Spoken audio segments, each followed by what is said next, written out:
Welcome to Making It with Terry Wollman, the show that explores the secrets, successes, and strategies for making it in the music biz. And now, here's your host, Terry Wollman. Hey, everybody. Welcome to Making It. I'm your host, Terry Wollman. And my guest today is bassist, artist, speaker of truth, Leland Sklar. I appreciate you joining us every week, and I'd like to share my intention with you that inspires this podcast. Time passes quickly, and I've learned that we should do what's in our hearts and do it well without apologies or excuses. I encourage you to create your life and art in your own unique way and express your artistry with joy and with abandon.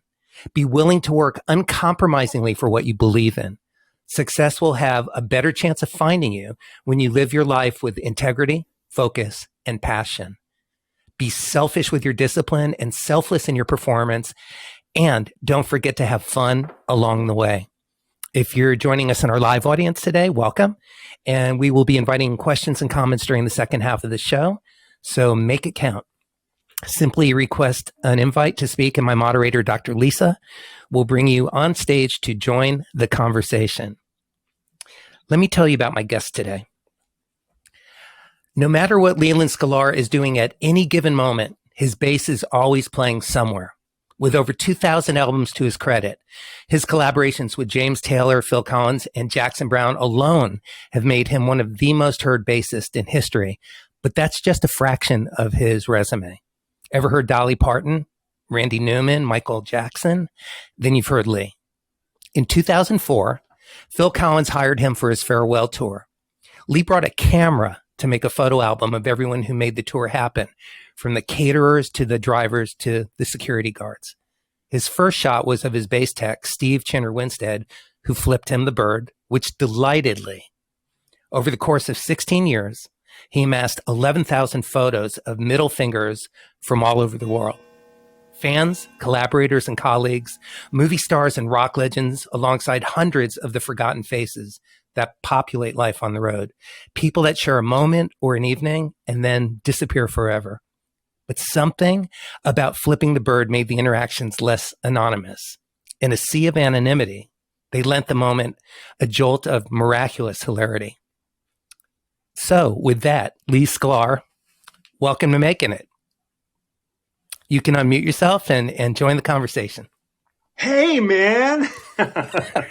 It's so great to see you, man. I'm thrilled to be here. I'm really thrilled to be here.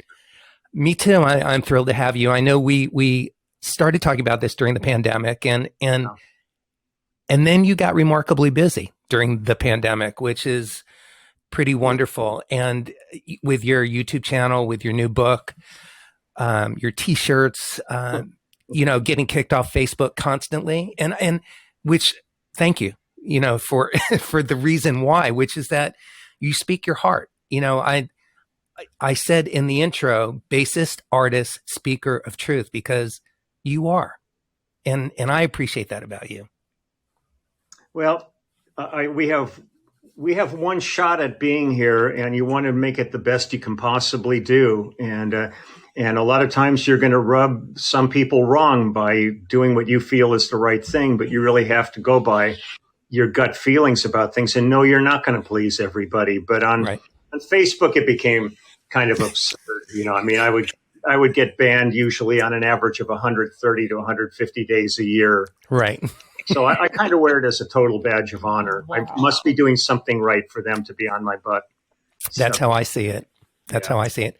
By the way, Lisa, welcome to the show. Great to be and Lee, here. meet Lisa. Hi, Lisa. Hi, how are you? I first of all, it's just the look. Like, I literally feel like I'm looking at a Michelangelo painting. It's just a beautiful. It's like he's got his own lighting or something with him. It's just he takes it with him wherever he goes. Apparently, Lee, you do have a beautiful face, though. You really do. I soak my beard in phosphorescence so that at night when I'm not. It's working for you. So I want to start, as I often do, with a quote by you. I'm paraphrasing. I'm already embarrassing you. I'm paraphrasing. No, I have no idea what I ever say. Yeah. It has to do just with your sort of mission statement, the way you've approached music and your career, and and very much in alignment with what I speak about in the beginning of every show. You say, and again, this is paraphrased, be focused, be involved. If you get to do this, it's one of the great blessings in life. Treat it with respect. Mm-hmm. Absolutely. You know, I sort of find myself every day. I sort of pinch myself at how fortunate I've been. I mean, I kind of like pinching myself anyhow, so I probably do that no matter what. But, you know, there's so many people that kind of treat this unbelievable opportunity we've had to create art and music and bring joy to people's lives with a certain, like, who cares kind of an attitude. And I go, right. I so love this. I mean, I've been working almost daily now for 52 years, and I'm as excited today as I was the first day I walked in a studio. That's never changed for me. Things around me have changed, but my intention and my dedication to it is as strong as ever because I love it so much. Yeah. Let's talk about that first session that you ever had, since you just mentioned it. What do you remember about that? Well, it was interesting. I was in a band, I'll give you a little preface. I was in a band in the late 60s, because all through the 60s, I was in tons of bands. Is this Wolfgang? This is Wolfgang. Got it. Yeah. And we were managed by Bill Graham, was one of our managers, and Bill Graham's real name was Wolfgang. So we thought, what better thing to do than name your band after your manager as a major suck up. And it was still one of the best bands I've ever been in, but we cut some demos with David Rubinson up in the Bay Area. Mm-hmm. That was my entire studio experience, was cutting about 9 songs with our band. Then we came back. Did you feel comfortable, by the way?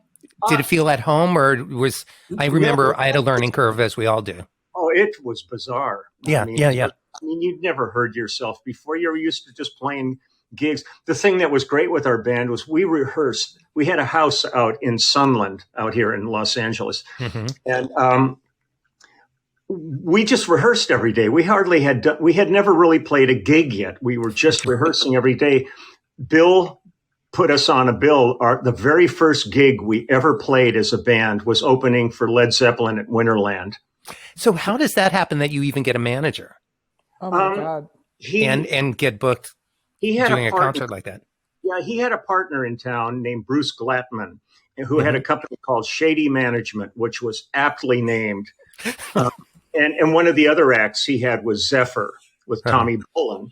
And when we actually started gigging, we would go out as a co-bill. So I knew Tommy really well and all that. But when we were rehearsing, our drummer's name was Bugs Pemberton, and he was a member of Jackie Lomax and the Undertakers back in England, who were rivals of the Beatles. And he had a friend of his named John Fishbeck, who owned Crystal Recording Studio down on Vine Street. And John would come and hang out at our rehearsals with us. And at one of the rehearsals, he brought this guy with him who was a childhood friend who had just gotten back from England, and it turned out to be James Taylor.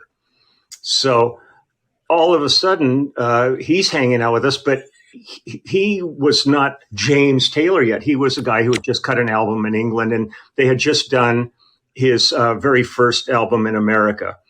And when I met him, and then he got an opportunity to work at the Troubadour.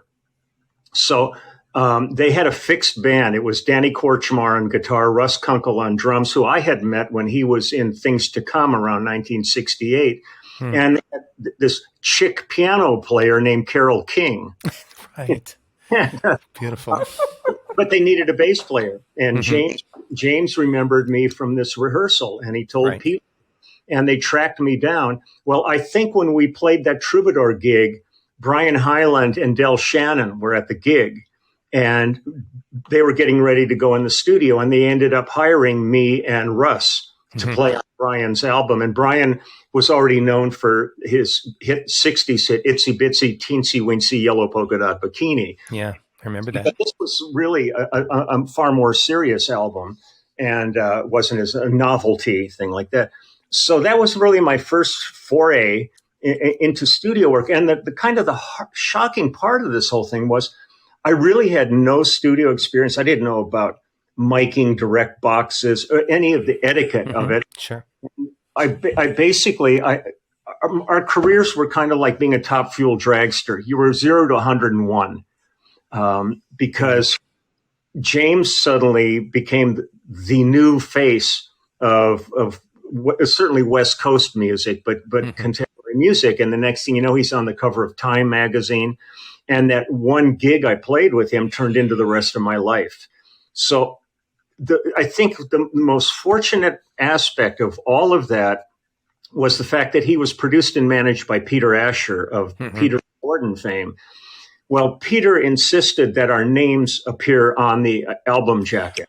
Right, which was unheard of back then, correct? I mean, the Wrecking Crew, all those people. I mean, when people were listening to Herb Alpert and the Tijuana Brass, then Sinatra, then the Association, they had no idea it was the same bunch of guys playing on all these records. Right.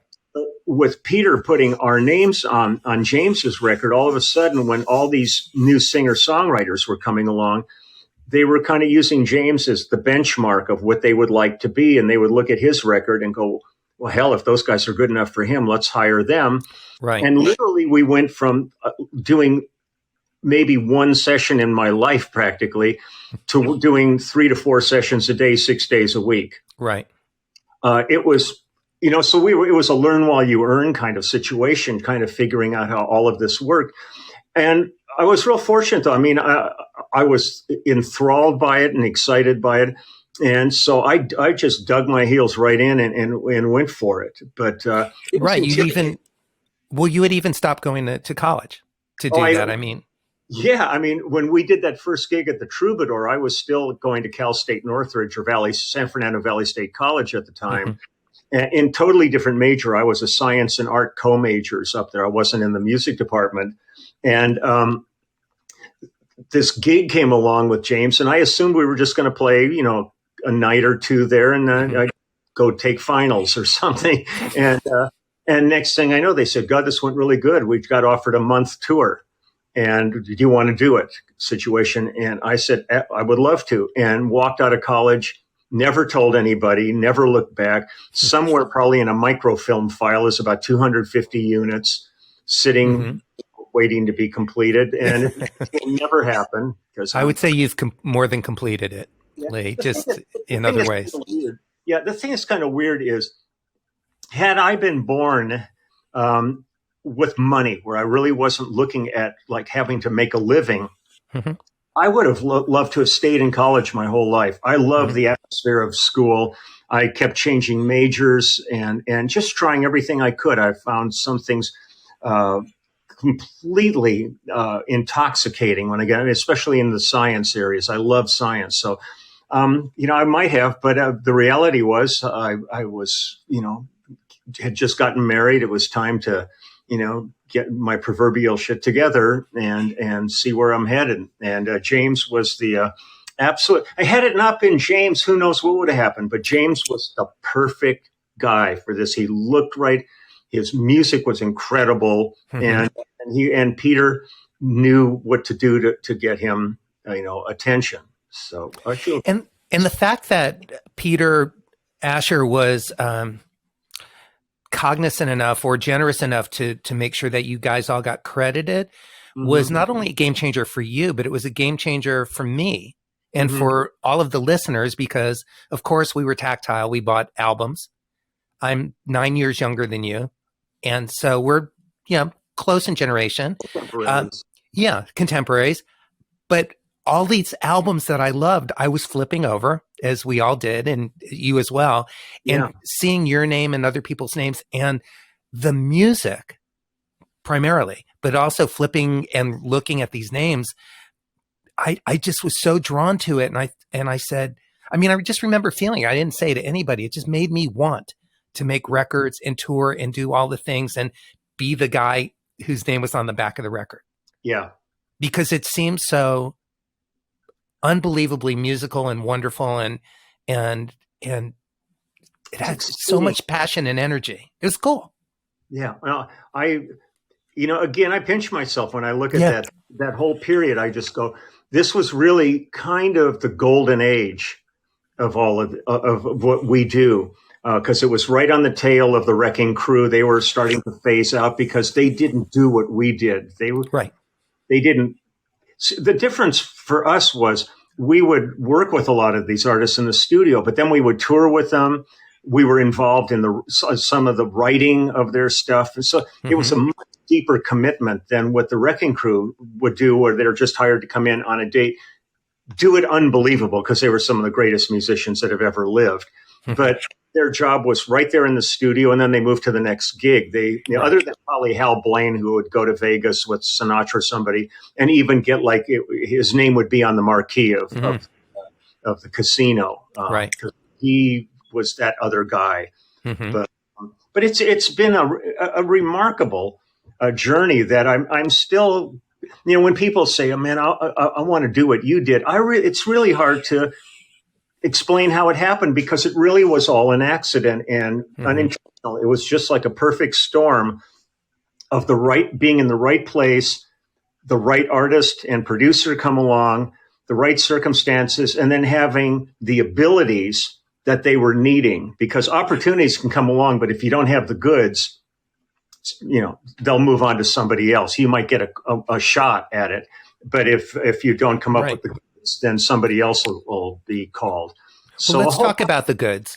The goods. We're going to talk about the skill set, but also the attitude. The passion, the integrity, the caring. The selflessness of what you put into every song that you record. You did from day one. You still do. Yeah. But as far as the goods, the technical side of it, you studied piano when you were a kid. I believe you were about 5 years old or so when you had started. You were told you were a prodigy, and what was that like? Did that right? Okay, next on that. That all began when we moved out here I was born in Milwaukee, Wisconsin. And when we moved out here, when I was sorry, you too. I had to come off speaker. Yes, great. So we moved here. I was like 4 years old, I guess. My sister was 2, and my dad was at that time. He had a million jobs, but at that point, he was a school teacher. And mine as well. So he came out here to. He had the opportunity to leave Wisconsin and come to Los Angeles. There was an opening, and he was ready to move. But in the evenings, my parents would watch TV, and one of the shows they enjoyed watching was Liberace's show. And I would watch it with them. And we had a baby grand piano, a family piano in the house. My mom plunked around a little, but there was no there was no musicians in the house. Dad didn't play music either or sing or anything. He played just enough saxophone to make the children cry. Yeah. Understood. But I would watch the Liberace show, and I just thought it was wonderful. Just see this guy come out with all this panache and all his rings and the candelabra and all. So I started plunking around on the piano, and I seemed to have an affinity towards it. So we found me a teacher, and by the time I was, I think, 8 years old, through my teacher, I had been doing all these recitals. I ended up winning an award from the Hollywood Bowl Association as one of the most accomplished young students in LA, and a whole bunch of different things. So I was totally focused on piano, and it was mostly classical. I wasn't doing anything else. I ended up leaving that piano teacher by the time I was about 10, because we kind of realized, and this is something everybody should watch out for. She was somebody who was living out her lack of success through me. So I was really being pushed hard. And then I left her, ended up with a piano teacher named Ernie Hughes. Now, Ernie Hughes was one of the major studio, did all film dates and stuff like this. Well, the youngest student he had ever had before me was 25 years old. And so he was treating me like an adult, where he would yell at the students. Something like my mom would show up to pick me up and I was beet red from crying and stuff. So this didn't work out. Yeah. And then we finally found a great piano teacher named Debbie Green. And if I would have started with her, I may never have Picked up change. the bass. Yeah. But the weird part of it is many years later, I was doing a session with Ed Green, the great drummer, Ed Green. And we got to talking. I said, and we were talking about our lives. I said, I had this great piano teacher named Debbie Green. He goes, that's my mom. And chances are, that's my great. piano lessons, Ed may have been in the house, but lo these, suddenly 15 years later or so, we're suddenly doing sessions together. So the world is so weird how these things come together. Yeah, the randomness and but it's a beautiful randomness that brings us together. I embrace it. I like a straight road that goes. It's like, so speaking of the straight road going like this, there's a teacher you had, Ted Lynn, in high school, who was also a game changer for you. Yeah. Actually, when I went to Birmingham, out in the Valley, it was a 6-year school. It was junior high and high school.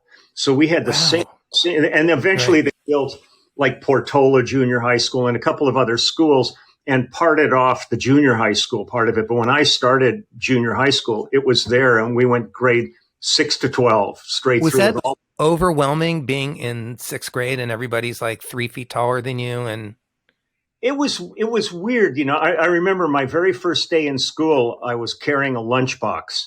And like a senior came up to me who was probably like 17 years old, grabbed my lunchbox and threw it on the ground and stomped on it and said, at this school, you carry a sack.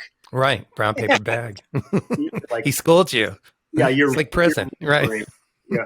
But the thing is, when I went into junior high school, I had an assumption that I had been greased so much about my piano playing that I assumed I would be playing piano. And Mr. Lynn, it was, I'll tell this story and then I'll tell one little thing. Okay. But he said, look, we got plenty of piano players. We need a string bass player. And they had an old blonde K plywood upright in the back, and he pulled that out. And he said, any volunteers, in the piano? And I said, I'd love it. And he showed me how to hold it. I plucked one note and felt that vibration run through me. And I said, sold. I was really ready to move on at that point. Yeah. And so he gave me some basic lessons. And then I ended up with a teacher named Thurman Teague for a while, and then ended up late on with a guy named Nat Gangursky, who was like one of the major studio bassists in town. And studied with him. But the thing that was weird was, and Mr. Lynn is in my book. I hooked up with him shortly before he passed away from cancer, and I got a great thing out of him. But the thing that was weird was getting together with him, and I'm sitting here as basically an older man, a senior citizen. He's an older man, and he was my teacher. It was so hard for me to call him Ted. Right. It was always, I kept going, well, Mr. Lynn. He goes, call me Ted. It's like, it's just the weirdest thing. There's that respect. I mean, I so believe in great teachers. I mean, I was fortunate to go at a time where public school was just loaded with fantastic teachers. Yes. I really owe so much. Every time I've talked and done interviews or magazine articles, I always cite him as one of the most important people in my life, because he really gave me direction on this and was incredibly supportive. And he was a beautiful concert violinist. And it was a funny school. We had a choir teacher named Milton Anderson. Well, Milton Anderson started the Young Americans, that group. And I was in the original rhythm section for the Young Americans in school. And we did you sing as well in choir, or no? Bass in it. There was like a little rhythm section that went with him, and we did like the Gene Kelly TV show and stuff. But a lot of cool things came out of that, and a lot of really fine, like Sally Fields went there, and Cindy Williams and Bobby Sherman. There was a lot of real interesting characters came out of that school. So it's pretty cool. Let's talk about you as an artist. And when I say artist, it's not a very straight shot on that either, because artistically, you do more than play music. And also, by the way, we have a couple of our friends, peers in the audience that we'll bring up in a few minutes who have toured and performed with you as well. So be great to hear from them as well in a couple minutes. I don't know. Or not. We can always give them a hook. This is your show. It's your hour. So let's start. Should we start with a T-shirt, a book, or let's? Well, I'll show you. Let's start with COVID. Yes. Okay. Right there. So much of this is really predicated on the blight that fell upon all of us, that we've all suffered from. At the time that COVID hit, our band, The Immediate Family, with Steve Postel and Russ Kunkel and Danny Korchmar and Waddy Wachtel and myself, the last gig we played was a Rock Legends cruise that went from Fort Lauderdale to the Caymans and back. And there was word that there was this thing happening, this virus. We were all fortunate. We didn't get it. There was none of it on the ship.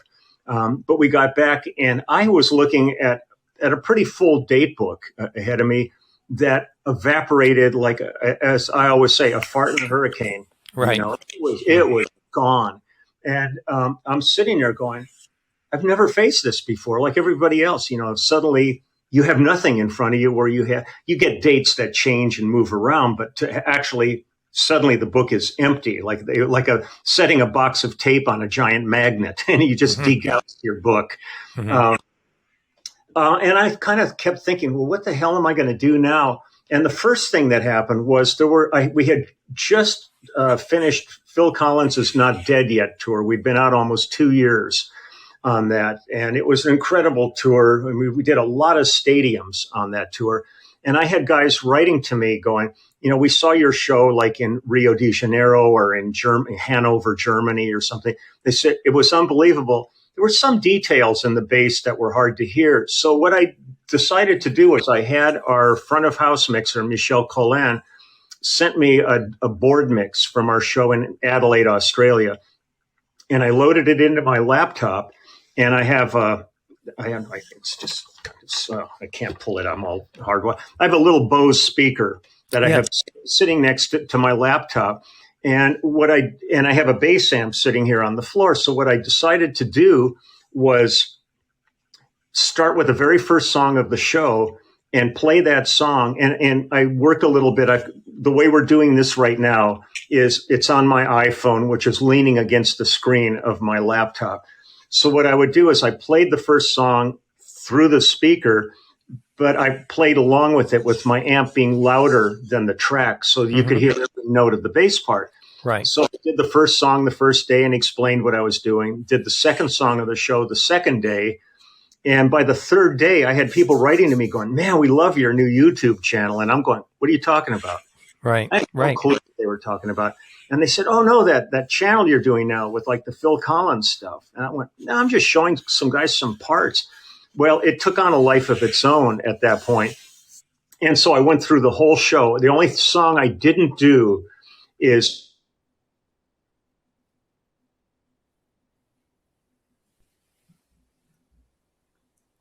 Did we lose Leland? I just lost your audio, Lee. Are you muted by any chance?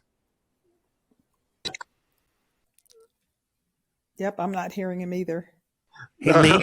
There you are. He's back. I just lost your audio. Could you just do the last two sentences? Thank you. It's so funny. Bruce Quarto was just calling me. Of course. Who's owns our label that the Immediate Family signed to. Oh, that's perfect. Perfect. Okay. Get him up. So where did we end up? You were talking about that people were raving about your YouTube channel that wasn't really a YouTube channel. Okay. You were 3 shows in. Yeah. So I finished all the songs of Phil's show except for Take Me Home, which was how we always closed each show. And I figured that will be the penultimate video I do when my video channel finally comes to an end. Right. In a couple of weeks or a month. Right. Yeah, I got to the end of it and I thought, I'm digging this and people are digging. So then I started digging into my archives, into Jackson and Linda and all this. And I think today I haven't missed one day since the beginning of the pandemic. I think today was my 920th video. And there's, I think, 196,000 pretty dedicated people on the channel. I was just going to say that. So that's just, and I'm one of them, and I have been since the beginning because it's been wonderful. It's been personal. It's been fascinating. It's been really fun, and it's been connected. Like it's been a beautiful way to connect. And it's also given me purpose where purpose was taken away by the pandemic. So I will, there's times where I play along and show the parts, but I also try to explain to people that, like with a song, with an album like no other, Gene Clark, there was so many are a magic that takes place in the studio in that moment that just sitting here and playing along will not reproduce. I'm not in that headspace. It's a different thing. So I say, let me be an audience and listen along with you, and I'll talk about the other players on the date, the studio, and experiences from that. And I'm just trying, because people have asked me for years, you ever going to do a book, like an autobiography? And I said, no, I have no interest. But this is kind of like doing that of the stuff that I really would want to share in my life anyhow. Yeah. So it's been interesting because I have to do it for love, because I can't monetize this thing at all, because everything's copyright protected that I'm showing on there. But I wake up every day and I start looking through my discography, finding other things and jumping into those. And it brings me really a ton of joy. So within the confines of that, it was recommended that I start a clubhouse.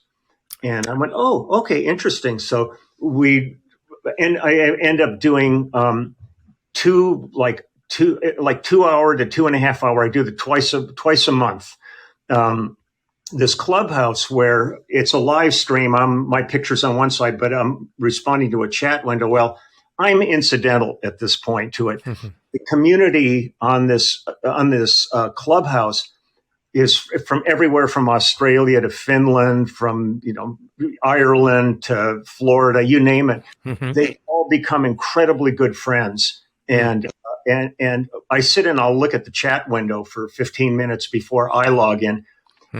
It's like old friends getting together. And I feel like I'm going to a really great party when I go in, and I'm walking around and talking to different groups of people in it. But they are really the absolute coolest bunch of folks. I would have never in a million years dreamed that something like this could happen.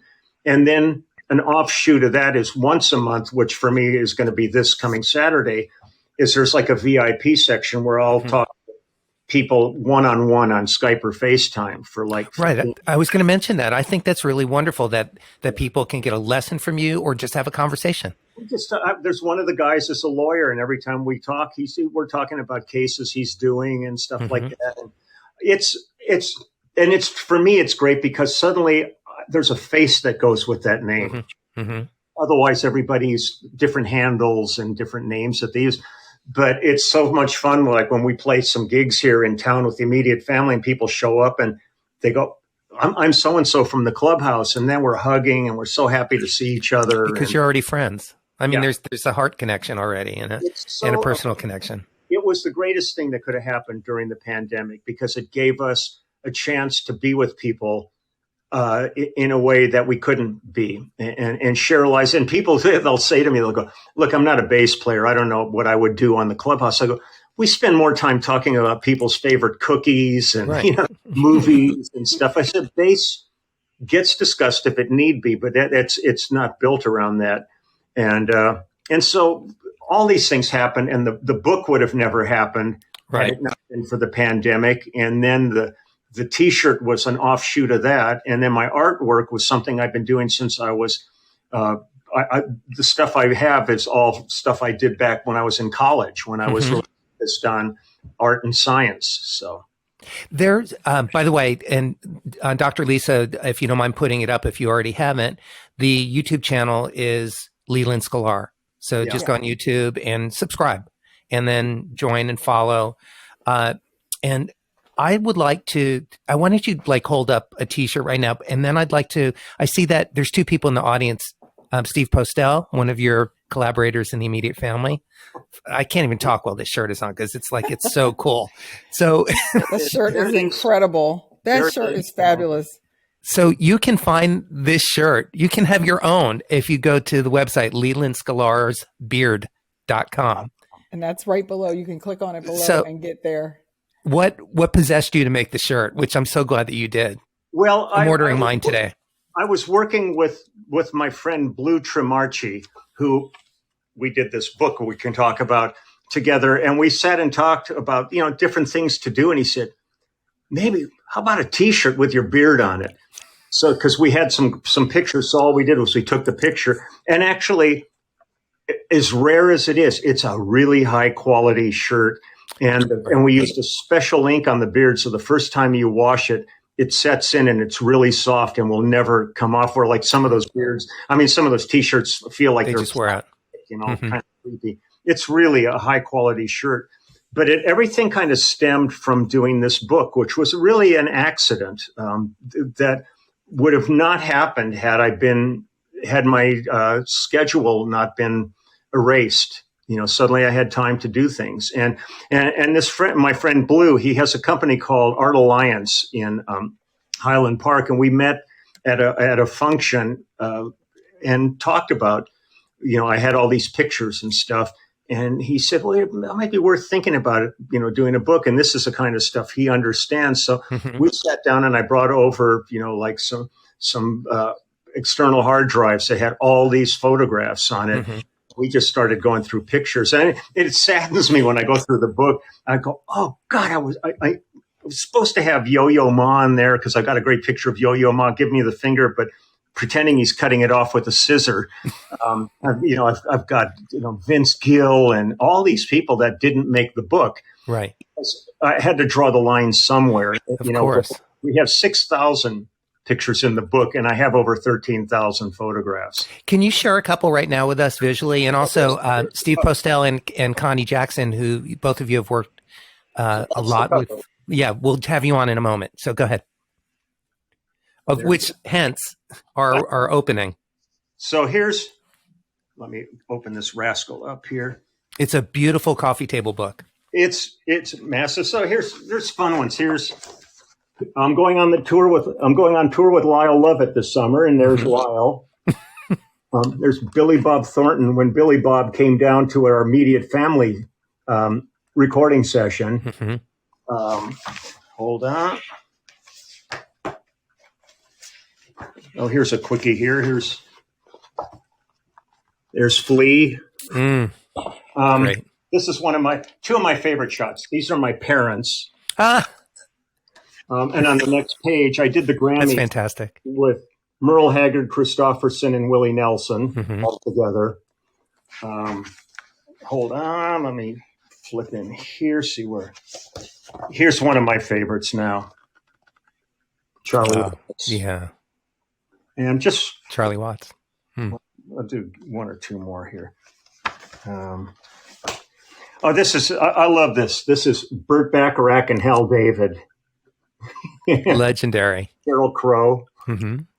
She gave me a big smile. She gave me this big grin, and I said, "Come on, Cheryl, think Republican."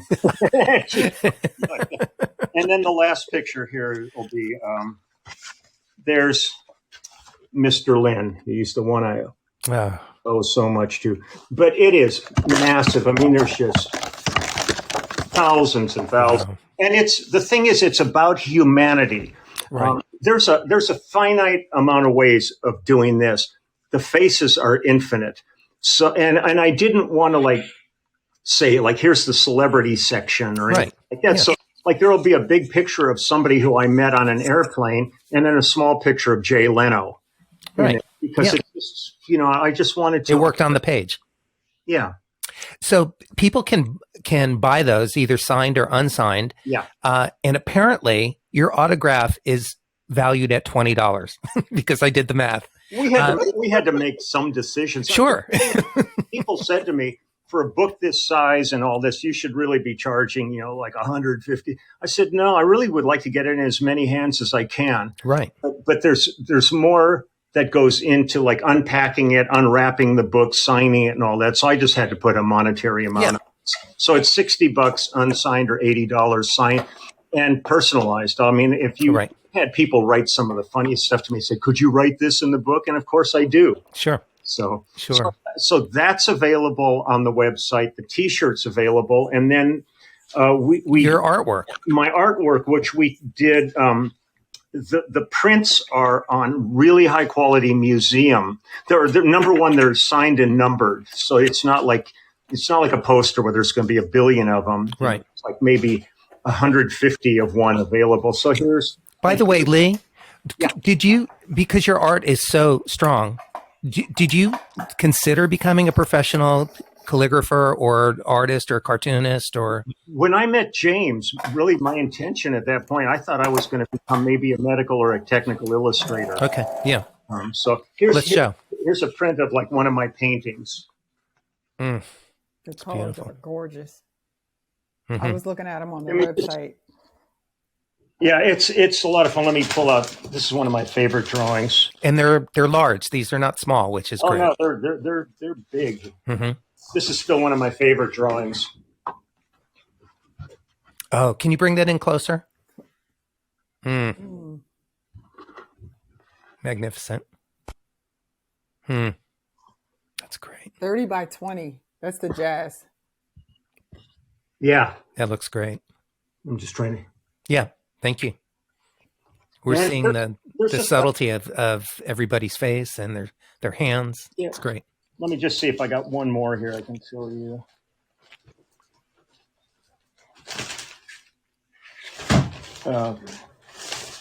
Here's another painting. What's the story behind that one? I was, there's so many little stories within them because they're all basically collages. Right. There were so many things going on, and I did most of this work back in the late 60s, which was, anti-war movement, all the things going on, and they're all kind of reflected in there. And I just had the best time in school. I could literally hunker down in the painting room, and I could be there 12 hours, forget about eating, forget about anything. And the funniest part of it was I had a friend who was also a painter, and we would work side by side a lot of the time, just talking and and carrying on. And named Richard, and we were talking one day, and he goes, "Yeah, I got this friend, and I think we're gonna try to see if we can do a comedy act. Maybe we'll do that." Well, it was Cheech Marin, and next thing I know, Cheech and Chong come rolling out of the art department. So you just, man, things happen in this life, and you just kind of don't realize, what's going on until suddenly it's laid out before you, Right. and you just want to jump on it. I just mailed off another one of these prints today. There's one of the guys from the clubhouse lives back in Massachusetts, and he bought a house, and there's like a attic space up there that he finished off, and he's bought one of everything I've done. And he's got a whole gallery going up there, all beautifully framed and stuff. And it's been really fun to see people responding to all of this. I mean, it's very flattering that they really are enjoying it, and it's fun just to pass things on and share them with people. Mm-hmm. So one of the other things that came out of the pandemic, as we had started speaking about, and this leads to two of our friends that are up on stage with us right now, is with all the isolation and loneliness and our work being ripped away from us and being terrified on how to not die, of this unknown virus. There were some we had to learn some more skills. We had to increase our skill set, which was that we started doing things virtually, your YouTube channel, all of your artwork, but putting it out there, but also musical collaborations. Yeah. We had one, you kept going with the immediate family. You figured it out. You guys were in a bubble. And that was kind of a blessing that's not going to go away because it forced us to connect on a really intimate level that was required because we weren't in the room together. I'd love for you to speak to that. And also I want to welcome Steve Postel. Hey, Steve, who's a band member in the immediate family and good friend of both of ours, and also Connie Jackson, who you've toured with and recorded with as well. Hi, Steve. Hi, Connie. Hey, how's it going? Great. Thanks for joining us. I have a question I'd like to start with. Yeah. Is anything that you've said true so far? No. This is a fiction podcast. Also understand that I'm a pathological liar. So there's no problem with that. I mean, you know me well enough to know that I'm full of crap. But I wear that crap with pride. I'm so glad you came on. Steve, what's it been it's kind of a dream job for you to join the immediate family. You fit so perfectly with everybody, but what's it been like for you to collaborate and become part of this beautiful family? It's a question I get a lot, and I was thinking one thing that comes to mind is remember reading an interview with Tom Petty about at one point he was in the band with Dylan and George Harrison, Wilburys. the Wilburys, and he was in the band and he was already very famous, but he looked around and he sort of went, "Oh my God, I'm in a band with Dylan and then he would go back into the mode of being a band member, Right. And I'll never not have that with these guys because I probably like you, Terry. I grew up where they were the model for me. The guys from the Wrecking Crew weren't the model for me. Right. I saw them. Mm-hmm. I saw Ben Campbell on television and all that, but that wasn't what it meant for me to be a musician in a band. The Beatles, of course, were, but really, the ones that really stuck were really these guys because I wanted to be both guys. I wanted to be James, but I also wanted to be those guys, and I wanted them to play with me, and I wanted us all to play with, So I have we're all very intertwined as a band, but I also have those moments, especially on stage or in the studio. I go, oh wow, that's Lee and Russ, that's Waddy Danny. So it's very cool. We have a great situation. I mean, except for Leland being in the band, the rest is good. There it is. And Connie, hi, welcome to the show. Hi, you guys. Hi, Lee. Hey, doll. What a treat. It's got you two of my favorite humans on the planet talking to each other. Who knew? It's great for me. It's fun. We've been looking forward to this. Yay. Yeah, you mean Terry and Steve. Right. Well, Connie, what was the experience like for you? Because we recorded a song together and Lee played and also you've toured with Phil Collins and have become dear friends. So what is it you want to say about Lee and your experience with him as a friend? Well, no, I'm kidding. I've got pictures. Yeah. Okay. He's the nicest human being around. We hit it off almost immediately on Phil's tour because it was my first ever big tour like that. And, I think we hit it off because I was always on time to the van. It would always be, it began to be me, Lee, and Daryl Sturmer, the first ones downstairs for the van. Yeah. And I was like, oh, I guess you just have to be on time, which is just how I roll anyway. Mm-hmm. But couldn't have been more welcoming and just, like I said, I had never done anything like that before. And it's funny now that I've known him for so long, I remember how much when I was, younger and I would love listening to the Grammys and all these other things and just all the songs, the music that I've listened to over the years. And then to find out later that guy played on every one of my favorite songs, and back then I would never have imagined that I would end up being friends with, you just don't think that like that in advance like that, but humble and just one of my favorite humans.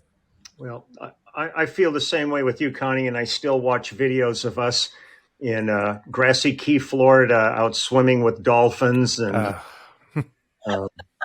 you were such a joy to be on the road with. I mean, because you kind of would light up the room when you'd come in with your energy and stuff, and no attitude, no nothing, just come in, let's have fun, let's do our job great. And it was always a treat. And then so when you called me about doing your new coming back and singing again, thank you for doing that because you're so damn good. Thank you. It was such a treat to play on your new track and everything. And it was, I feel I always feel honored when somebody calls me to do something. I mean, the choices for there's so many great players in town. So it's really kind of, you get a little giddy when you go, God, I get to work with Connie. Yay. Well, it goes back to what you guys were talking about earlier. I'm always grateful for, first of all, having been given this gift and when you talk about just showing up and I love doing something that I love. Mm-hmm. Because like you said, so many people I know have fallen by the wayside, by bitterness or, because, it can eat you up if you let it. Absolutely. But for me, the basic thing is I still love it. Yeah. And I know the day that it becomes something else, where anything, which it won't, because I just love what I do. Next. I'm moving. I'm done. I'll know when to bow out. Well, I think the thing that's also thrilling to me is that you've been doing so well with commercials and television. There's nothing I get more excited about than I'm watching TV when all of a sudden a commercial will come on and go, "There's Connie." Right, we do that. It's so cool because you photograph very well. Oh, thank you. It's just me having fun, That's what we hope for in life. Having a good time doing what I do. I'm like you said, I'm lucky to have been able to have a career this long and do what I do and just eternally grateful. Yeah. And I can't tell you how fabulous it was to have you on the record and Luis and JR and everybody, Ron Walters. It was just it left me speechless the way that you all said yes. You all just said yes. Yeah. The option was the other word, and we never used that. It's funny that you say that, Connie, because the way that I met Lee was I saw him at NAMM. I don't know if you've ever seen Lee at NAMM, but he's like the Pied Piper, and there's like 50 people on him. And I said, "Oh, that's Lee Sklar." I just walked up to him and I said, "Hey, I'm Steve Postel. You're going to play on my next record." He went, "Okay." There you go. And it was great. Steve is one of the most the depth of his talent is pretty amazing because he can rock with the best of them. But then when he gets into his beautiful acoustic guitar work, like the Leo Kottke stuff and people like that, he has just an exquisite touch on that, which is an entire other dimension from anything like we're doing in the band. But when I get a chance to do any of that with him, I just kind of go, wow. And plus being really a great singer. So and songwriter. Saw everything. I mean, I was, going to mention this before you jumped in about how we met and we had the chances to record together and do the Night Train gigs together before the immediate family happened at all.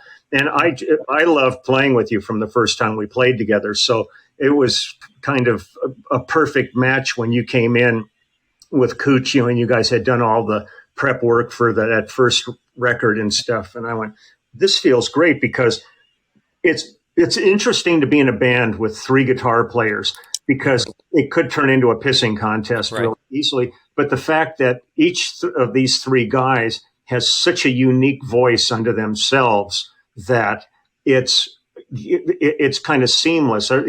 Sometimes it takes a moment for everybody to find their spot, but when they do, it's almost like an orchestration because nobody's doubling or doing any of that. There's really unique parts, and I feel very, very fortunate to be in a band with Steve. And the only thing that's a negative at all is that we were hitting our stride when COVID hit, and it's just like for everybody else, it's made us kind of reapproach things. But we were doing all these a cappella videos, and we worked our asses off during this, and we're in the throes of about what do we, Steve? About 2/3 of the way into the new album.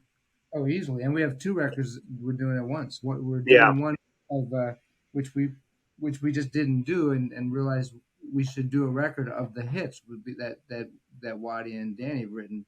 So we're doing just like a hits record, right? Because Steve, as you've described it before, we're a cover band that does our own music. That's Danny's line. Yeah. By the way, Lee, I appreciate the kind comments, and I'll give you my PayPal address when we finish this. Yeah. Well, I saved all the money that you wanted for it. But that's right. When we first played, we've done a lot of different gigs together, Leland and I, more than anyone else in the band. We're doing another one. We're playing McCabe's in 2 weeks. Matter of fact, the Night Train Music Club gig. Yeah. And What's the website for Immediate Family so people can follow you? I think it's the immediatefamilyband.com. Okay. Yeah. And by the way, there's some talk amongst us that we're going to do an entire episode with the immediate family and get everybody up on video for a conversation. So I look forward to that. You guys are all welcome to come as a band and really talk about it. I don't know if you really want that, but we're down. Oh, yeah, I'm willing. I'm game. I'm fearless. That's okay. You didn't get the memo. You actually aren't involved in it. Connie will be there in your place. Absolutely. We were talking about, I just want to give, I hope this doesn't embarrass you, but, I was putting a list together, Lee, of, some of the songs or albums and artists that you've worked with. And at some point I just stopped because, it would have been a 30-page list of album credits and things like that. But just for our audience, I just want to throw a few by, and I think I'll work backwards. The first credit that I saw was in 1960 something was Mother Hen. There's just an old-fashioned love song, Paul Williams, Mudslide Slim and Blue Horizon, James Taylor, which, as you had said, was the game changer for you that started that part of your, well, it just really kicked your career in the pants. Yeah. You got shot out of a cannon with all these other talented guys, including James. Yeah. The Doors, Full Circle, Graham Nash, David Crosby, Jackson Browne, of course.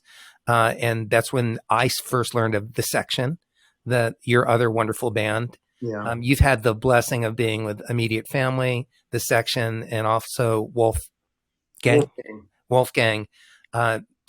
were bands, where you all just were collectively did it together. Spencer Davis Group, James Taylor again. The Section has a few albums out. Carole King, Andrew Gold, Carla Bonoff, Stephen Bishop, the Bish album, wonderful record. Warren Zevon, Dolly Parton, 9 to 5 and Odd Jobs, America, Donna Summer, Billy Preston and Sarita, which, by the way, that was my first tour in 1981. Oh, wow. Touring with Billy and Sarita, playing Born Again, and we went to Europe, and I was the guitar player. It was that moment, where the dreams start to become real. That's so cool. So the connection, like Steve was saying, we are all so deeply connected by the music. Yeah. Warren Zevon, I had said Danny Korchmer, Phil Collins, Don Henley, David Garfield with a tribute to Jeff Porcaro, The Simpsons, of course, that's a real Medal of Honor. Barbra Streisand, Toto, our friend Herman Matthews, beautiful album. Barry Manilow, a couple of albums. Ray Charles, Deepak Chopra, Leonard Cohen, the collection, of course. The Troubadours, by the way, with Carole King and James Taylor, beautiful show, which people can see on HBO, I think. I forget where it is. It's that or CNN. Or... Yeah. Oh, right. I streamed it. Wonderful. Hans Zimmer, Man of Steel, because you do a lot of TV and film dates too. Yeah. Lukather, Steve Lukather, Linda Ronstadt, Judith Owen, Bette Midler. You have played on multiple Toto albums and become a band member. Kind of you and Nathan and, moving in and out. David Bowie, Michael McDonald, Rod Stewart, with more recently, 2019, came out You're in My Heart with the Royal Philharmonic, and a duets album with Sting. That's just a broad stroke. And one of the beautiful things about the list is that it's not single pointed stylistically or genre wise. Yeah. Not only are you open to playing more than one style and more than capable, but people are open to the idea that you are not just you're that guy. Yeah. I never wanted to be the one trick pony. Right. Yeah. But people, even our peers tend to put each other in categories artistically. Yeah. Go ahead. It's very strange how that works. Like I spent like 10 years going back and forth to Nashville. I did about 500 albums in Nashville. Mm-hmm. And then I was also doing a lot of contemporary Christian people like Stephen Curtis Chapman and Second Chapter of X and Twilight. And I would never see the same players on those sessions. I was like the only guy that was crossing back and forth between the two, because the country people had their people and the Christian people had their people. And somehow I ended up being the guy that was in the middle of the fence right there, which was great. But any chance I've had to do any kind of, getting called for any kind of genre, I love it because it exposes me to other players.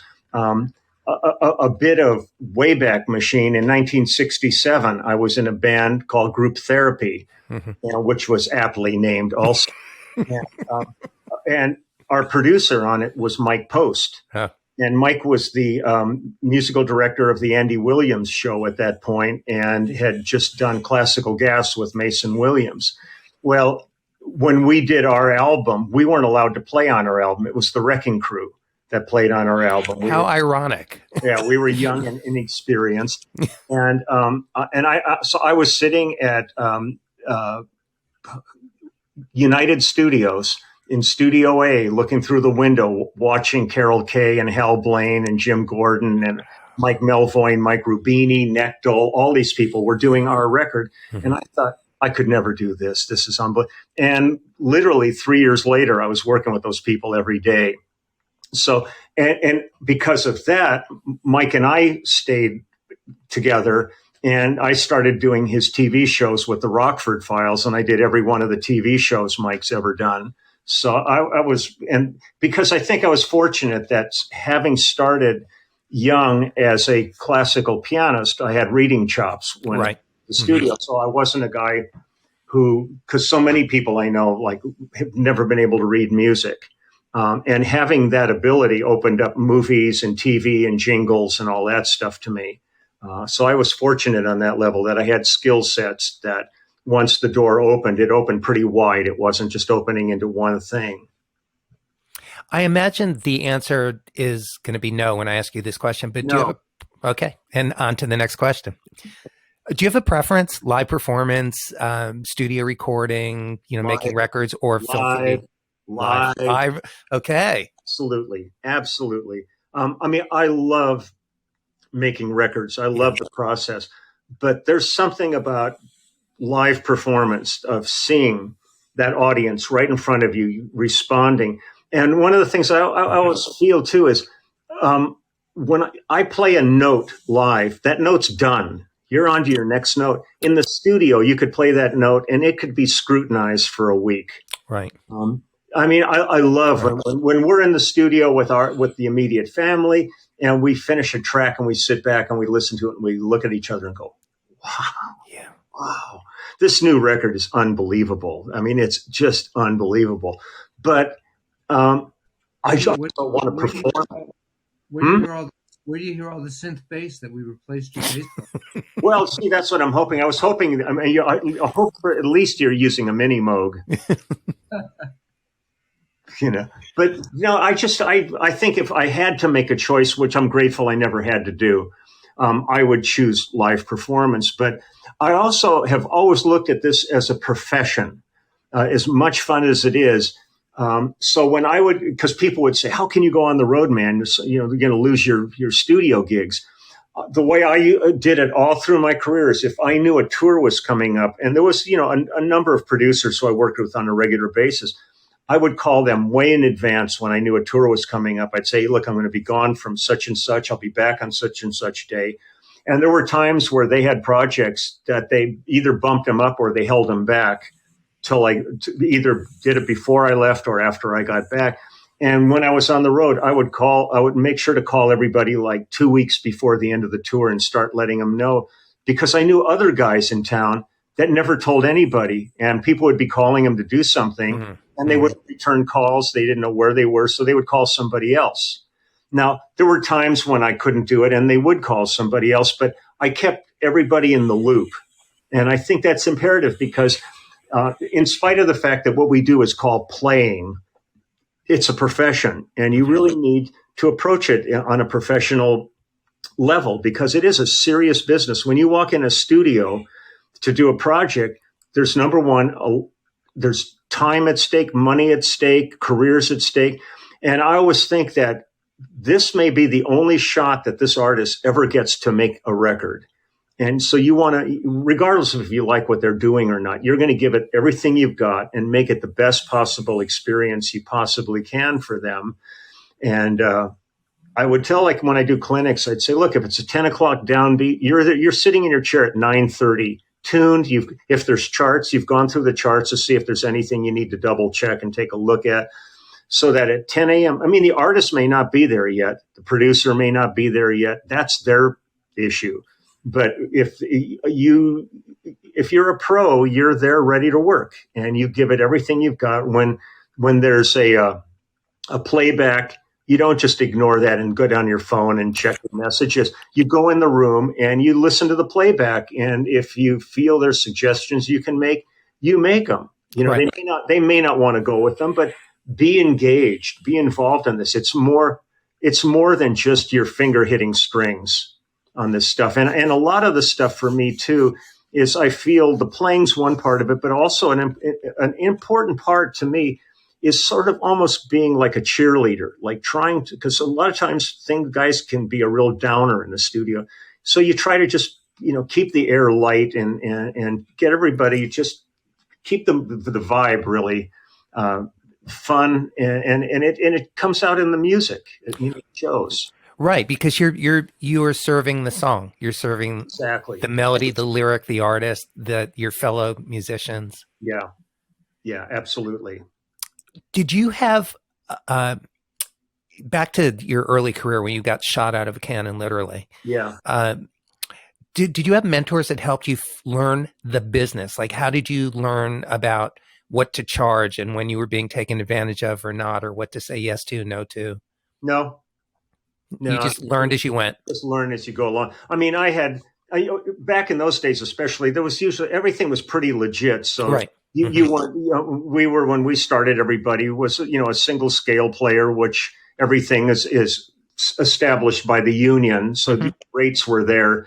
And then as time went on and we became more successful, there was a level of players that became double scale players. So you were getting double scale on it. And I never really went beyond that when people would ask me. There were times where you would work on some project and they might just feel extravagant and offer triple scale, but those were few and far between. And if they want to pay it, as long as it's favored nations and everybody's getting the same thing. That's interesting. Yeah. But it was normally, it's all kind of defined. Nowadays, it's more difficult because so many things are being independently financed. Like somebody has made a bunch of money in like high tech and wanted to be involved in the music business. So either they're an artist or they know somebody and they're going to bankroll their thing. So they come to you and go, well, how much are you going to charge? And I still kind of look at it as a level of what would I get if I was charging double scale for the session? Or do you want to do a day lockout? If you're not sure how long you want to be there, let's just do this amount of money and say, I'll work for you as long as you need me that day. It's a lockout. But to me, it's one of the more uncomfortable parts of the business is as soon as it turns to the business, because the real joy is the musical side of it. So suddenly when you're, talking about this, or they'll say to you, oh man, that seems like a lot of money. And I'll go, geez, it's less than I pay if I had to pay a plumber to be at my house all day. It's funny how, there's a certain level of, it's not disrespect, but they just don't quite get it, Right. And so there are times where I actually, and I've pretty rarely said no to anything, because I always figure even if the project itself may not be the greatest project, there might be somebody on the date that would be really fun. I mean, it's like I just played the Grammy pre-show in Vegas, and this is the second time I've been able to play with Nate Morton on drum. He's a wonderful drummer. Oh, man, fun. Every time I watch The Voice, I listen to him play because he's such a great drummer, and we did this show twice now. And he's such a treat. And, if it wasn't for this, I would have never had a chance to play with him. There's guys like Victor Indrizzo in town, a whole bunch of players that certain projects have come along that I've done that I don't really remember the project, but I remember some of the people that were on it and that we actually connected. And when somebody would call me to say, any recommendations for somebody, we'd like somebody new, I go, check this person out. And by the way, you guys sounded great on the Grammys. I reached out to Cheche, the music director, who is going to be on our show soon too. So that's going to be really wonderful to speak with him. But you guys, in in a relaxed way. I think that has a lot to do, as you had told me, with Cheche. Yeah. And you did 88 pieces of music that you had to get through in 2 days, and Yeah. and sounded magnificent. So bravo to all of you. It's so much fun. I'm glad they streamed the show, but it really is. You wish it was like on a network situation, because the evening shows a lot of spectacle and all that stuff. But in the show that we do, they give out 77 Grammys in that show. So this important ones. I mean, the funniest moment in the whole show for me was Leslie Ann Jones won 2 awards for engineering, because I've known Leslie since her days at Capitol, and she's been running Skywalker Ranch, Lucas's place up in Marin, doing all the big orchestra dates and all that. She's in my book. And when she came up on stage the second time, she looked back and looked at me and was going, the orchestra was all going, what the hell's going on there? And she was laughing, and I was real proud for her. But it's one of these things. It's just all so kind of just loose, and but Cheche, I'm talking while I'm looking. I want to see if I have her picture. Cheche is the consummate pro. Yeah, he's really a remarkable MD, and is much craziness as can go on those things. It never affects the music. He is completely on top of it. And I used to do the Latin Grammys with him, and he's something else. But it's a great band. I mean, Dean Parks was playing guitar on it, and Andrew, and as well. Yeah, section was 2 of the 4 guys were the guys that we were on the road with Phil, with George Shelby and Harry Kim. Yeah. It was great to see those guys. And Luis was playing percussion, Luis Conte. It's just great. It's one of those things that when the call finally comes, we were all so disappointed when it got canceled back in January because of COVID, and we didn't know what was going to happen. And then all of a sudden they said, we're going to move it to Vegas, and it'll be happening there. So I wanted to ask, as you're looking through those pictures, I wanted to ask about endorsements, which you and I are both very we don't just take anything from anybody or work with anybody. There's a lot of integrity in the relationships that we have. Yeah. You and I both back in the day were Valley Arts endorsees, which was wonderful with Mike McGuire and everybody. And but Mike Smith from Cordial Cables, who we all use their products, you and Steve Postel and I. Mike, I think you're on stage with us. Are you here? I am. Hi. Hey, Mike. How you doing, man? Good. How you doing, guys? Doing good. Great. It's thrilling to see 3 Cordial guys on the same screen. Count them, 3. But you answered most of my questions because I wanted to talk about the Grammys show. I watched and listened to the entire thing, and I must say that your bass sounded fantastic. I don't know what it was, but it was really right up Must front. Have been the chord. I'm sure it was the cable. I already knew that you were going to say that, so I withheld that myself and let it come from the horse's mouth, so to speak. But also the most recognizable guy on stage, obviously. But I too was struck by the amount of music that you guys had to learn and how you rolled through it so effortlessly. And I know I could tell by watching it there was a lot of energy in that room. Yeah, it was great. Well, the element of that is we had to go through 88 pieces of music in the 2 days of rehearsal, but those are basically the walk-ons and walk-offs. So if somebody's sitting in the front row, we've got like a whole song, but we're only going to end up playing 6 bars by the time they get to the mic. But they could also be in the back of the room, so you're going to end up playing like half the song. So we had to be prepared for wherever the person was seated and how much we were going to do. And it's rare. I'm not an in-ears fan. I really like a wedge, which with a show like this, you have to wear in-ears. So I just had some generics. In fact, they're just, where are they? It's just that looks like the T-shirt when you lean in. Just some crappy little earbuds. Right. We have to be able to hear Cheche calling off, what we're doing, starting, stopping, and all. Right, the God mic.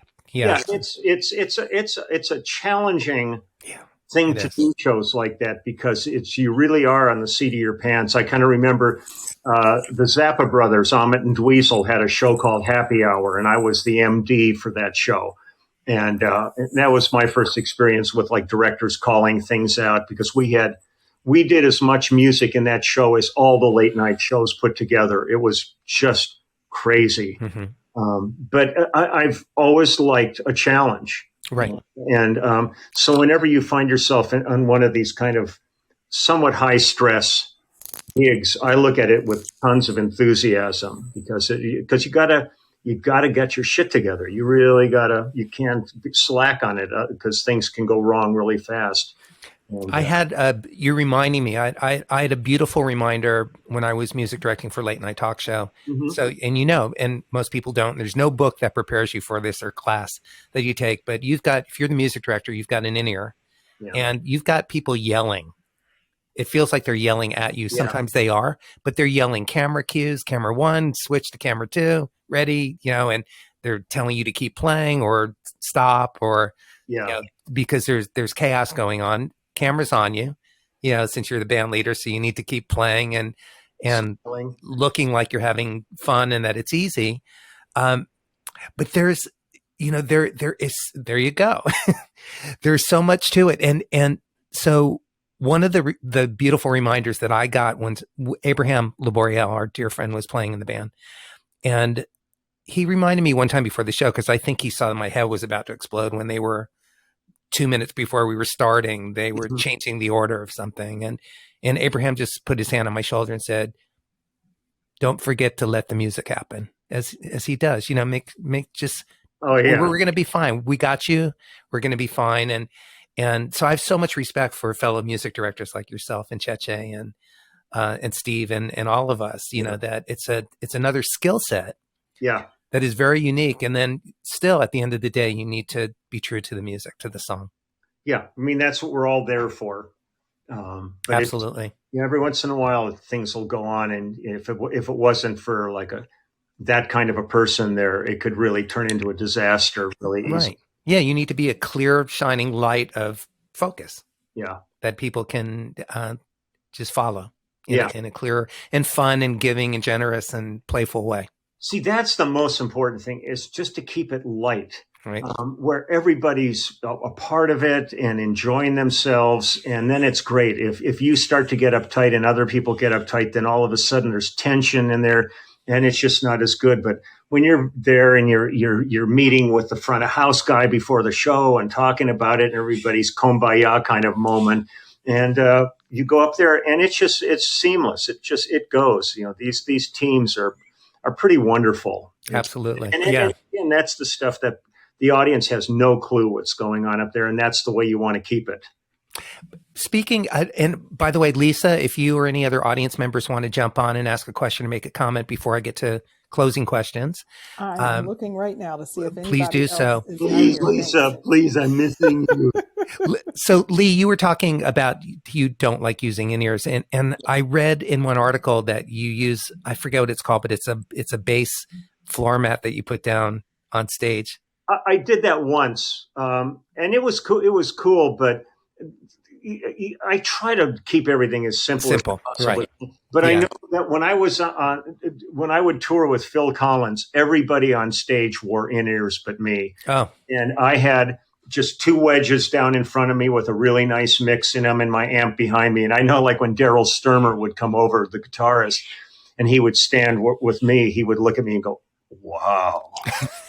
Right. You had the best sound in the house, right? I can see like in-ears for like singers and stuff, but there's 2 things about them I don't like. As soon as I'm listening to music like that, I sort of feel like I'm in the studio and I'm not live. Right. And also, I know they've improved the technology, but it made me so crazy when you'd want to talk to somebody and they're kind of, you'd have to get eye contact first, and then they're pulling their in-ears out to talk. Yeah. I'm going, I already forgot what I was going to ask you. I mean, it's like we're done. I just like that feeling of live. The thing that was always beautiful, like with Phil, like we could be playing 100,000 seat stadium, but on stage we were playing at levels like we were in a club. Mm-hmm. We could talk to each other on stage because you've taken on the road with you like some of the best PA systems the world's ever created. Why would you not let the front of house guy do their job? Yeah.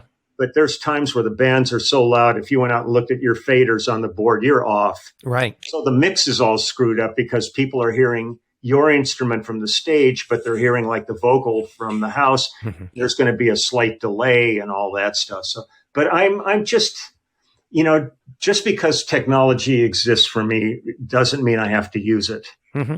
And but I know there's lots of new in-ears that allow sound to pass so you can pop them on and all that. But I've just never pursued it. I'm pretty content in my old school ways. Well, and remarkably and thankfully, you still have your hearing because you don't play that loud in concert. No. Or on TV or in the studio, you can control that as well. Yeah. I mean, I've lost hearing for sure after this many years because I've been in loud bands and a lot of the hearing issues are not so much how loud you are, but like your proximity to crash cymbals. Yeah, right. Things like that. Mm-hmm. But I figure at this point, it's part of the territory. I mean, it hasn't affected me to the point where I can't work or anything like that. But if I find myself in a restaurant that's really got like a lot of ambient noise going on, and I might have trouble with some of the conversation going on, which just gives me an excuse then just not to talk to anybody. Yeah, that's fascinating. Nice to you're nodding your head as they're talking and you're going, oh yeah, cool. And they just said that they've got lung cancer. Right. Yeah, you got to be kind of careful with what's going on. Lisa, talk to me. Yeah, Lisa. Okay. Normally, Leland, I have like, oh, that was a good thing. I'm going to write it down. Yours have been coming so fast that I'm kind of all over the map. But I think I found this thread. Okay. So it's your flexibility, your adaptability that you've managed to maintain all of your creativity. You have artwork from 1960s that you're just really selling. Mm-hmm. And you're still creating. Where do you think that came from? Have you always been this adaptable and this fluid, I think? Because even just leaving school to go out on tour, and it didn't sound like you had this months of being anguished by it and checking with 150 people to see, what should I do? Where did you get this fluidity? Metamucil. Damn, I knew it was going to be an easy one to answer. Dog, and I don't like that stuff. But I'm writing this down. Right. Orange flavored, probably, I'm sure. Oh, of course, yeah. Lee Iacocca's favorite in his autobiography, he said Metamucil saved life. No, I've always kind of looked at everything as sort of an adventure. And when an opportunity comes, I just find myself going, well, why not, sort of thing. And you try to be, go into everything knowing that if it doesn't work out, you go somewhere else and you do something else. I won't say I go into everything with low expectations, but I don't go into anything with high expectations for the fact that if it doesn't work out, I don't want to feel like my life's over. If something good comes of it, I go, oh, this is great. If something doesn't come of it, I go, okay, well, what's next, sort of thing. So I've always kind of treated it that way. And in college, I loved school. Towards like my last year and a half in college, I became really good friends with a couple of the teachers. And at Cal State Northridge, the thing I do best is that I still think artistically I'm the most creative at is welding. No kidding, really? Who knew that? Sculpting was my favorite thing. I worked in steel. Incredibly figuratively. I wasn't an abstract artist. I don't think that way. But I had these teachers, and there was a building out above the campus, north of the campus, called the Halstead Building, up on a street called Halstead. And that was where like the sculpture labs were. And we did all kinds of it. We dug out a big area and did an underground geodesic dome and had tunnels underground going to it and stuff. But these teachers, we became such good friends that they gave me keys to the building. And so I would go there sometimes at midnight and I would work until 6 a.m. And I just loved that atmosphere. But it was when the opportunity with James happened and they said, can you go on the road? I just kind of looked at 5 years of college and a chance to actually get out of a bar or a fraternity party and playing those things, and really hit the road with some pretty amazing people. Because the first time I played with Cooch and Russ and Carole and James, I just went, wow, this is deep. I mean, James's writing was unbelievable. Mm-hmm. Russ felt like the minute we played together, it was like digging into my closet and finding some old slippers that you put on, and you went, oh, wow, these feel so good. And Cooch was just such a unique individual. I mean, still one of the best rhythm guitar players I've ever worked with. Rhythmically, he is some badass. And Carole, I mean, I was familiar with Goffin and King as a songwriting team, but I didn't really at first realize that this was the king of Goffin and King, this young girl sitting up there with us. And it was great when James encouraged her to do some of her songs in the set. And then the next thing you know, we have a side person in the band who has the biggest record in the world because she went in and cut tapestry. So then we had to, she moved on to her career. And it's that point that I had been working on a Tom Jans and Mimi Farina album, and Craig Durgee was the keyboard player on that. And I brought him to Peter, and he became her replacement. And out of that, the section formed. And so many things, it's so convoluted, yet so many things make sense. But it's interesting how they all end up there. And you really need to stay open to things. And that's when all this stuff happens. I want to thank you because you have inspired me today. I had read up some of your stuff, but listening to you and being able to put all those dots together, because it's being open to it, and then it's embracing it. Mm-hmm. And you embraced it. You know, some people say, oh, I'm going to try it. And then there's like all this fear and trepidation, and they complain the entire time like it's drudgery. And you stayed open and engaged, and you embraced it in such a way that it never blocked your creativity. You just find more ways to demonstrate and express your creative self. And that is inspiring. Well, just remember that the first thing out of Steve Postel's mouth today was that I'm a liar. It's all lies. But you know what? I once told a man, if you can lie to me like this for the next 40 years, we're going to make it. Right. We are connected, darling. I suppose this brings me to our closing questions. And but this conversation, of course, will be continued. You're welcome back anytime, and we'll bring the band back. I'd love to. As well. So my first of the three questions I ask all of my guests is, since the show's called Making It, what does making it mean to you, both personally, more importantly, and then professionally? I don't think those two words have ever even crossed my mind. I think that everything that I do, I'm just sort of on a path. I don't think there's anything that I would say defines, like the first time you hear yourself on the radio, like I've made it, or things like that. None of that's ever been important. I think the fact that I'm still married after 51 years has something to do with that. That I still love what I as soon as the phone rings or I get an email about a project, I feel like I'm a teenager. I still really absolutely get excited about all of it, because I love the process of this, and not only the process of making music, but the community that exists around it is some of the most fascinating people I've ever known in my life. And so to be able to spend your life, your vocation would have been your avocation under different circumstances. I would have always played music regardless of where the bills were being paid. But I feel very, very fortunate that I've been able to do what I love to do and have that be the only thing I've really, really had to do in my life. And it continues on. The fact that I'll be 75 next month, and the fact that we're cutting a kick-ass album and we can hardly wait to get back on the road again. And I'm in the middle of doing an album with Ian Pace from Deep Purple, and all kinds of stuff going on. That's just, there's a documentary movie that Denny Tedesco is making about our band that's unbelievable. I just sort of, I just, every day I just kind of go, this is bitching.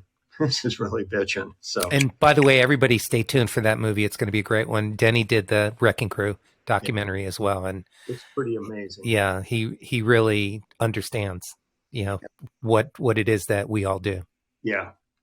Okay, that's question one. Question one. Question two, can you share 3 tips for success that have driven your career? Oh, okay, let's see. I think in terms of career, be open. Mm-hmm. When somebody calls you, you may not be familiar with them or anything like that, but if you can take the gig, do it. And it may lead to other things. It may lead to relationships. Be professional. Like I said earlier, when the date's at 10 a.m. at 9:30, you're in the chair ready to work, because it's a job. Regardless of anything else that people might think about it, you're a professional about it, and just try to enjoy every day.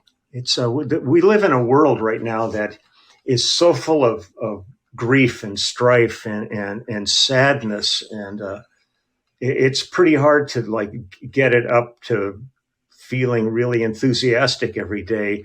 If you turn on the TV and you see what's going on in Ukraine, or you see, here we are trying to save a democracy while ours is being destroyed from within and stuff like that. So you try to be real aware of things, but don't let them totally get you down. But, try to be enthusiastic about life and do whatever you can to help move things along. Absolutely.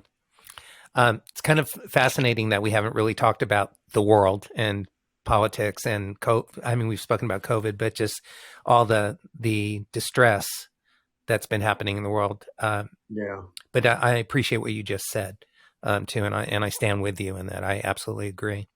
My last question, and then I'll give you any closing thoughts, is that at this point of your life, with everything that you know to be true, what would you tell your younger self?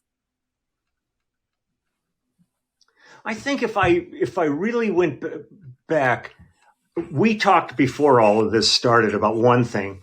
I'll address that. But I think the one thing I've never really felt in my gut is writing.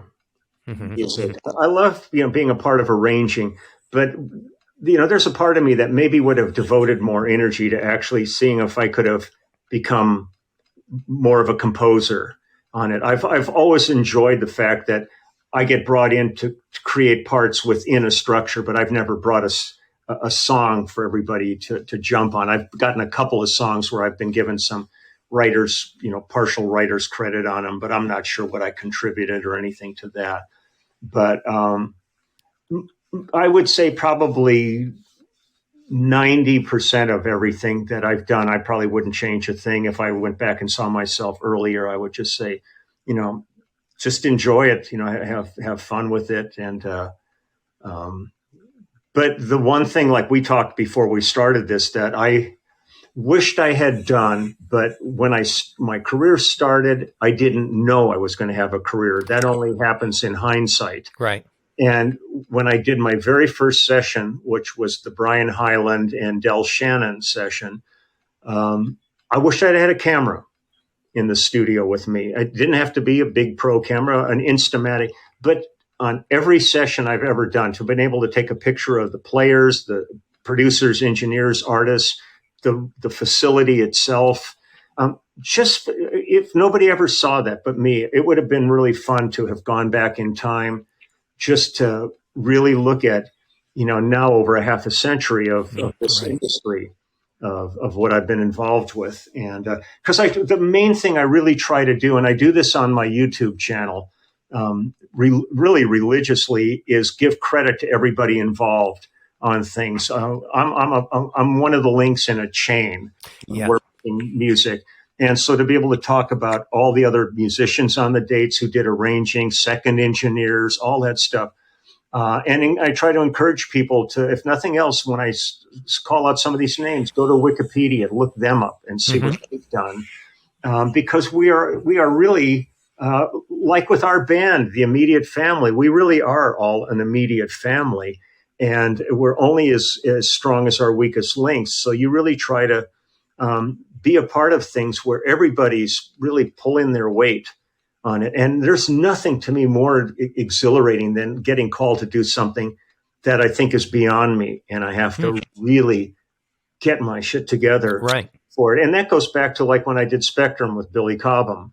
I mean, we had 2 days to cut like the seminal fusion album of the time. And the thing that was great about that to me was walking in and seeing Tommy Bolin there, because I hadn't seen Tommy since the Wolfgang Zephyr days. Right. And all of a sudden here we are hanging together. And, but there's just so much about this. This really is like a big, it's sort of like a big giant smoothie, and you just keep putting all kinds of stuff into that blender, and you really hope you come up with something that tastes good at the end of the day. And generally it does, and you're better for drinking it. I was listening to one of the Section's first records this morning while I was just getting gear ready for our conversation. And the very first song started off with Craig playing this beautiful, gorgeous piano, very sensitive, and then it goes straight into the deep end of the pool, into a jazz fusion madness, with ferocious, and it's great that you guys had record deals and you got to make those records, and even wonderful. It was wonderful for me to go to concerts and see you guys up there, and hear it, because I could feel that you were all like a family. Yeah. It came across in the music. Yeah. It came across in the records, and it came across in the live concerts. I loved it. And the thing that's really amazing is when I look back to the Section, and to be in a band now where the three of us from the Section are still together in this band, which is taken on a completely different guise musically, but it still is that camaraderie and brotherhood, having Waddy and Steve involved. Yeah. That it's one of these things that there's not that many opportunities in life to have these kind of things happen. And I feel so fortunate that we've been able to travel this journey together. That's still ongoing. And the thing that's amazing to me is, as many years as like we've been together as players, we've never had words, never had issues with each other. Because you hear about all these bands, the Everly Brothers, and all these groups that have had fist fights on stage, and they won't travel on. Each guy has his own bus, and they won't talk to each other. There are still bands, major bands like that. Every guy's got a bus. Yeah, and I go, man, we really enjoy each other's company, and it's really nice. And everybody's got a life beyond this that we all sort of share in. And I mean, it's not like it's not perfect every moment, but everybody's understanding and caring about it. If somebody's having any kind of a problem in their life, be it a health issue or a personal issue going on, everybody really kind of the wagons circle them. And there's a comfort zone in there. So I feel really, like I said, I pinch myself every day, but I would do it anyhow. It's goddamn a good pinch. Well, and again, you mentioned family multiple times in our conversation, and that's the name of the band that you have now as well. But also the fact that you've been married for 51 years, and is beautiful and remarkable, and especially with all the traveling that you've done. Did you just choose well? Did you both choose well? I know it takes work, but how? I did. I don't know if she did. Sir, you'd have to ask her. Well, I can't wait for her feature episode. No, you chose well. We're for. I mean, first off, neither of us really had any desire to have children. Dogs and cats and stuff. Yeah. So we never had the issues that came up with a lot of people I knew that had opportunities to tour, but there was a lot of pressure at home because there were, how are you going to leave? The kids won't even know you when you get home, kind of stuff, and all missing that. graduations and birthdays and all that. Yeah, you miss things, but because the doggies still love you the same or even more every time you come home. Yeah, well, they're devoted. It's that whole joke of put your wife and your dog in the trunk of the car and close the lid, come back in an hour and see who wants to be with you. No, I'm lucky. She's got, an independent life of her own. She does. She was out while we're doing this. She was out with a girlfriend having lunch and stuff. So, I feel we're both pretty fortunate through everything. life is lots of ups and downs, but so far it's been far more ups than downs. And so I feel fortunate for that. Any closing thoughts? No, I've just got this thing going on in my finger here. That looks like it really hurts. Can we buy those on your website?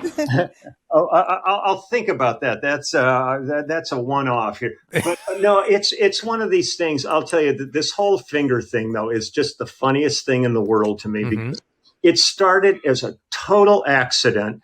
And now I can't go anywhere without people flipping me off. And none of it's mean-spirited. Right. You're one of the sweetest guys. None of it is mean. Yeah, they just kind of go, I'm supposed to do this, aren't I? I go, whatever. But it's... He goes, yes, Sister Melvin, you are the nuns. Absolutely. But it, like you said, it brings this humor and laughter to everybody globally.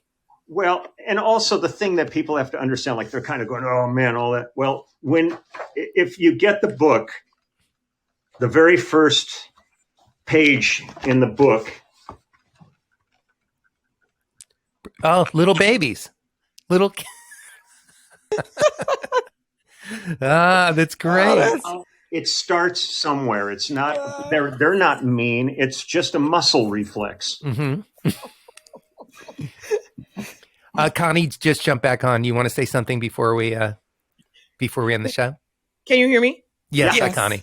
That little baby in that sink is my niece. Yeah. Too funny. That is great. That's hysterical. She had to be in there. That's wonderful. Well, the book is... Oh, go ahead. Go ahead, Lee. I just cut you off. Oh no, and Connie's in there. And one of my favorite pictures in there is Steve and his sister and his beautiful mother are in there. Having the three of them in one picture in here has really been a wonderful thing to have. Yeah, his mom was really lovely. Yeah, I'm so glad I got to know her. Yeah, beautiful artist as well. Yeah, no, wonderful painter. Yeah, the book is called Everybody Loves Me. Everybody go get it. You can also shop for limited edition prints. And they are beautiful, 100% rag watercolor. The shirt, Shop the Beard. And I'm going to be ordering mine. Oh, it's yes. So great. Everything can be found on Leland Sklars's beard.com. Mm-hmm. You can get the YouTube channel, the artwork, the t-shirt, the book, the jokes, the music. Oh yeah, let's not forget the music. You can even get some of his music. What the heck? Yeah, absolutely. And I think there might even be some Metamucil available and there too. If not, you should be their brand person from at this point. I think they should be shipping it to you. It'd be a Metamucil thing with a beard on the front. Wow, a strainer. That's true. Well, Lee, this has been a blast always to see you and speak with you. Thank you for doing the show with me. I look forward to the next. My pleasure. Anytime you want. I love this. I'd be more than happy to come back any old time. Absolutely. And open forum. If anything's ever bugging you about the world, we can do a special episode on that. It's an open forum. We're not going to get banned or kicked off. So, great. And also your thought about having the immediate family do a show, it would be great because everybody's really pretty interesting in that. Even Steve. That's true. Even Steve. I'll set up an email chain. We'll start it with you and Steve, and we'll find a date and get that done soon. I look forward to that. Dr. Lisa, thanks for being a part of the conversation. Connie and Steve. Leland. And to all our virtual audience and live audience and everybody who's listening to the archive, stay safe, stay inspired. We really appreciate you, and we'll see y'all next week. Thank you. Bye, everybody. Lee. Tune in again next week for another great episode of Making It with Terry Wollman.